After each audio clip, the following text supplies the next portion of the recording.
if there is any creature who dwells within that realm who in fact just might actually be aware of this omniverse, then I have no doubt in my mind that it would turn out to be the very god of the demon realm, Raijin, for it was one of the many reasons as to why the Grand Priest had once ordered for Murno to go and stop him before he was corrupted, and so we must not go and overlook the idea of Raijin being the only one down there who is aware of such a realm that exists. But something appears to be coming to me at the moment, and if this is what I assume for this to be, then stand by, for this just might be the breakthrough that we had been hoping that we would go and come across. To which all the while back within one of the time chambers, we only from that point then happened to oversee the Dark Masters in getting ready to use the Dragon Balls just before they were shown having to buzz, as Toro went on to then quickly respond, and alas, the time for us to go and use the Super Dragon Balls and having the dragon go and grant us our most important wish is now finally at a wait. What is this strange surge of energy that these orbs are now starting to emit from their places? As Gero went on to then chime in, I'm not sure, but they were never shown having to act like this before when we were using them, and so, do you think that it is possible that our location has been compromised, with a panicked Toro then having to respond, yes, for that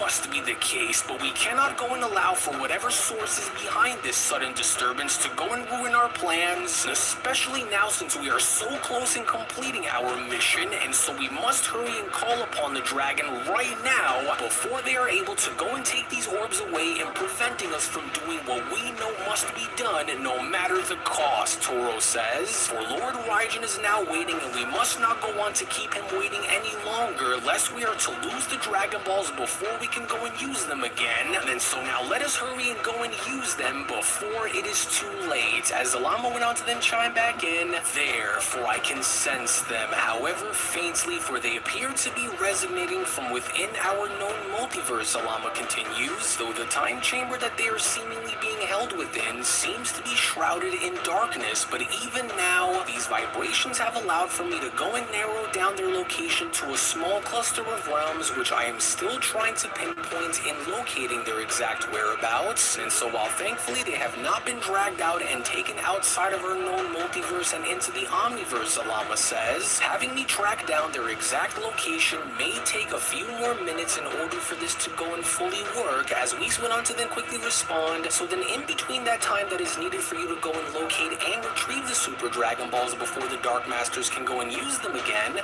what do you suggest that I go and do in the meantime in order to help better aid our cause during this dire situation? As Zalama went on to then respond, for the time being, I would urge for you to go and inform the other angels to stand by in case we will need for them to assist us, and as it would be best for us to be safe in knowing that we have the others here to help us in case something were to go wrong, then it is for us to be unprepared, with Whis responding, and then so now let's just say if we were to go and hurry and snag the Super Dragon Balls before they can go and be used by the Dark Masters again, then where exactly are we to go and keep them, lest we otherwise run the risk of having to let the Dark Masters go and bring them into another world again, with Zalama responding, well, if I am able to go and pull them out in time and avoid having these demons go and misuse the Super Dragon Balls again, then the safest possible place that I know that these demons wouldn't dare go and cross into, lest they warrant their own destruction, would be Lord Zeno's world. And while I must admit that these Dark Masters have proven to be quite resourceful, their magic, while it has been proven to be formidable, is not invincible, Zalama says, for the very faint echoes of the Super Dragon Ball's energy themselves continues to provide me with the breadcrumbs that I need in order to go and follow their trail in locating the realm in which they are all hiding in, and if what I can sense is to be true, then I may in fact know on which of these realms they are all currently being kept within, but I cannot go on to know for sure unless I am given a few more minutes to search, Zalama says, and so while I have narrowed these realms down from a few million just to a few thousand, while I continue to narrow these down to a few hundred and ultimately down to a few dozen, I will need for you to go on and inform the others so that they may all be prepared in case anything were to go and happen, because while I have no doubt that we will go and find and lay claim over the Super Dragon Balls in just a few moments, Zalama continues, and I fear that this will not end without a battle to ensue, which is why I ask for you to go and warn the others just in case we are to need them, with Whis responding, then I will go and do what I can if it's for the greater good of our world, and so now, brothers and sisters of the Angelic Order, Whis went on to then summon his staff by then responding, and I hereby go on to bring you news of great importance and news that demands for